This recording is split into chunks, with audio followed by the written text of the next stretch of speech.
د پخواني حکومت یو شمېر چارواکو د شهید اونۍ په مناسبت د افغانستان پر وضعیت او له اوسني حالت څخه د راوتلو پر لارو چارو خبرې کړي.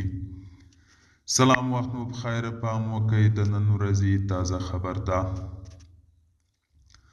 د شهید اونۍ په مناسبت په یوې آنلاین غونډه کې د جمهوري حکومت بیلابیلو چارواکو د یو شمېر ګوندونو استازو د برهان الدین رباني مبارزه ستایلې. په دغه ناسته کې عطا محمد نور محمد، محقق صلاح الدین رباني، محمد اسماعیل، عبدالبصیر انور، حبیب الرحمن سیاف، جنرال دوستم، یونس قانوني او ګڼو نورو چارواکو برخه اخیستې وه.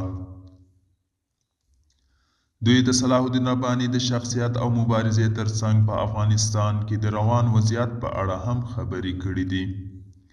ویناوالو ویلي افغانستان کې اوسنی وضعیت د اندېښنې وړ دی او په خلکو ظلمونه روان دي. په دغه غونډه کې د بلخ پخوانی والي عطا محمد نور طالبان په افغانستان کې په تفرقې اچولو تورن کړی دی. بل لورته په غونډه کې جنرال دوستم د مقاومت جبهه تورنه کړې چې ټول افغانستان ته د یوې درې پنجشیر له سترګو ګوري.